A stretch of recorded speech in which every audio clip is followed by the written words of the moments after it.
поздравям брат, сестра Жана, да бъде благословена.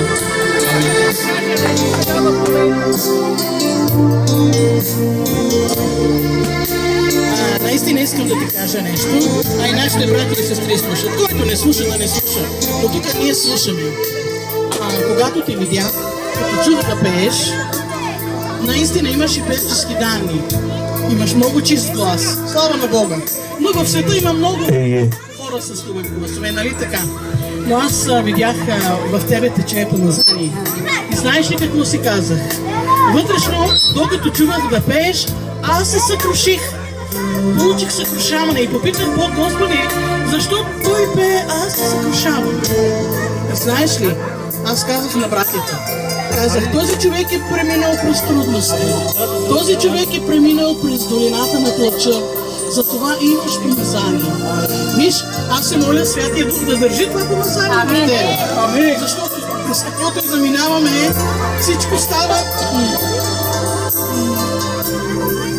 Обичам те във Господа. Да, ама тези, които минават през долината на плача, после се превръща в долината на благословението. Алелуя, амин!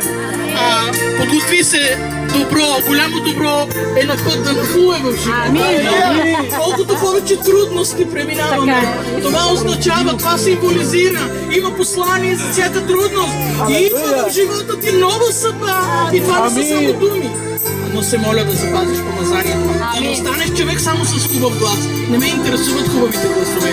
Интересуваме помазание, което ме води в Бога, което ме кара да осъзная нещо, да видя грешките си и да видя светлина. Днеска в църквата има много певци, но те не са хвалители. С уважение, с страхопочитание го казват.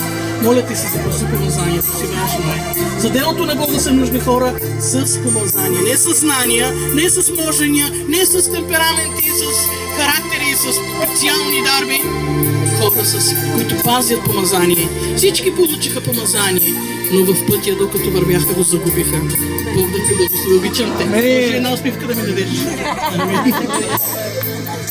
Обичам те, наистина. После ще ми позволиш да те цупкам. Аз съм твоята кака. Чувствам си написал тази песен ти.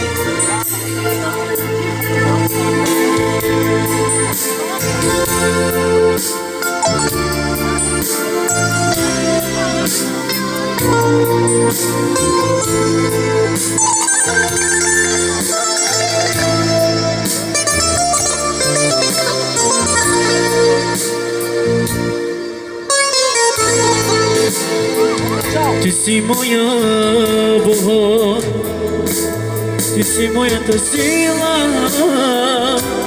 ти си моето слънце, Исусе.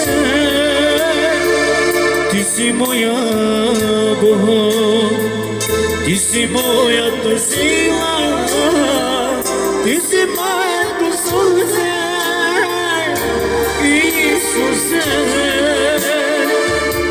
На този свят колко грешки имам, ти не ме осъди за нищо, даде ми всичко с усмивка, Исусе. На този свят колко грешки имам, ти не ме осъди за нищо, даде ми всичко с усмивка, Исусе.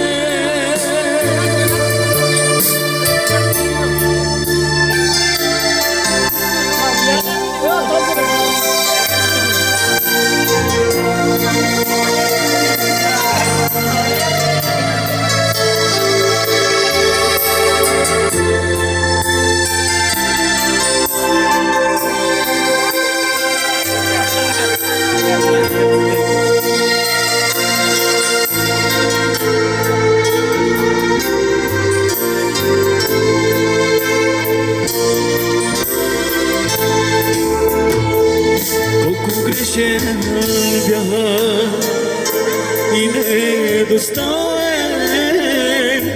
лутах се аз на самота. Колко грешен бях и недостоен, лутах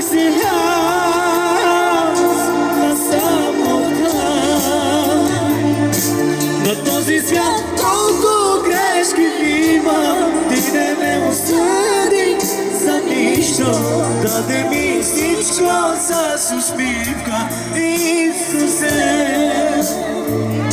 На този свят колко грешки има, ти не ме осъди за нищо, даде ми всичко с усмивка, Исусе. Благодаря ти, че не ме забравяш и милостта ти е над мен. Благодаря ти, че не ме забравяш и милостта ти е над нас. На този свят колко грешки има, ти не ме осъди за нищо, даде ми всичко с усмивка, Исусе. Този свят колко грешки има, ти не ме осъди за нищо, даде ми всичко с усмивка, Исусе. На този свят колко Грешни има, ти не ме осъди за нищо, даде ми всичко с усмивка, Исусе.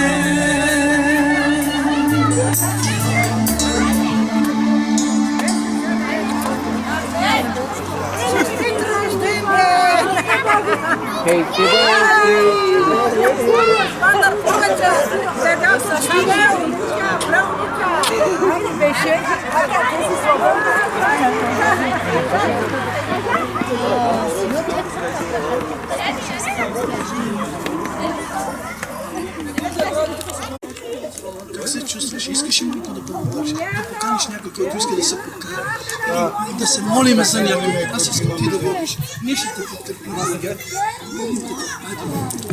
Бъдете благословени и от нас, от село Дъбница. Вие не сте идвали при нас, но ние имаме възможност.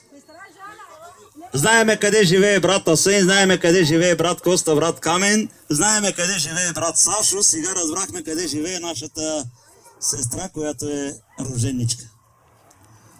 Сега от тук нататък остава Бог да положи желание и на вас да се търсиме повече, да търсиме общение повече с Бога.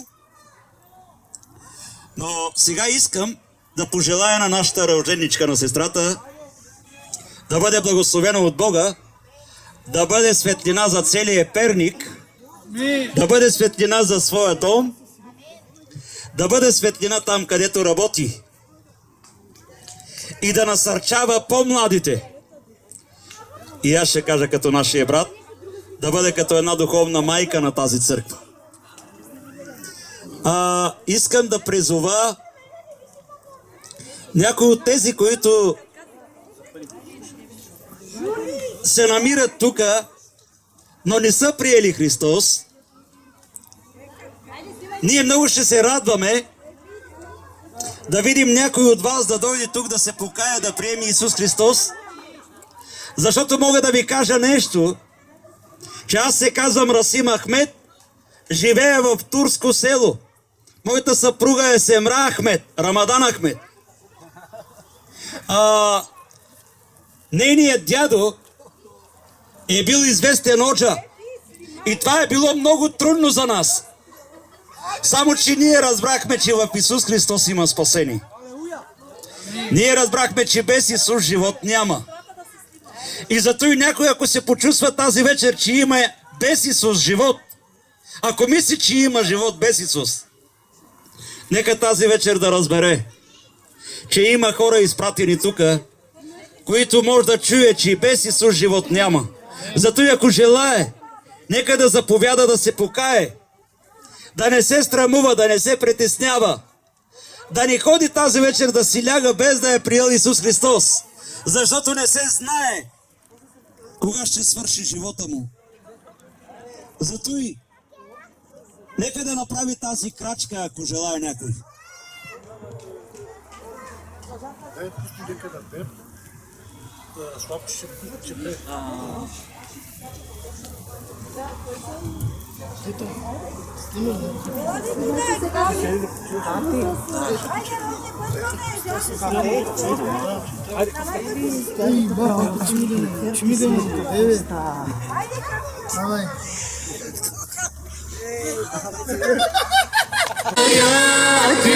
Исусе, че изпълни сърцето ми с Твоята гореща любов.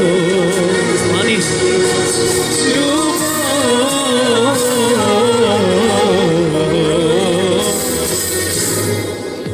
любов.